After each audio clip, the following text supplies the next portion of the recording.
The Methodist Church in Singapore decided to embark on the graphic novel project, John Wesley, The World My Parish, to tell the story of John Wesley's life and how the Methodist Church in Singapore was founded, because it was a different way to tell the story and hopefully to appeal to a wider audience, especially the young and the young at heart. It is important particularly for those who are Methodists, because Methodist Church sees its roots all the way back to John Wesley. The most significant part of Wesley's life, at least the part that Methodists most remember or celebrate, is his Aldersgate experience, his heartwarming experience. But Wesley has left us a lot of his writings, his thoughts. He journaled very diligently. I find particularly his emphasis on the love for God and for neighbor as being central to the Christian faith. I think that's very important. Yeah, I took on this project because I really love comics, telling stories through comics, and I love biographies. I think there are a lot of Christian stories which need to be told, but very few are told through this medium. So when the opportunity came up, I kind of jumped at it.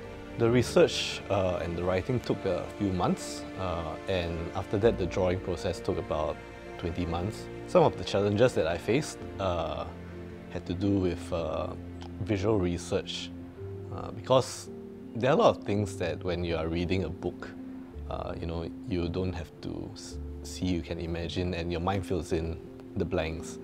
But when you're doing something like a visual medium, you have to be a lot more explicit, and you have to actually show something that's convincing. John Wesley, during his life, faced a lot of persecution, and they came in the forms of riots, mobs that targeted Methodist preachers. And interestingly enough, some of the funniest incidents happened during these mobs. Things like rocks that were thrown in at him hit people who were trying to abuse him. It turned out to be quite hilarious out of a very dangerous situation.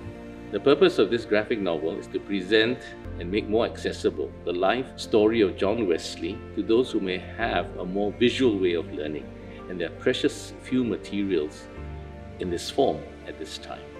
This will help Methodists in Singapore especially to understand and appreciate how rich our heritage is and how we can be used by God to accomplish His purposes. You don't have to be a big hero of the faith or something, but God can use you.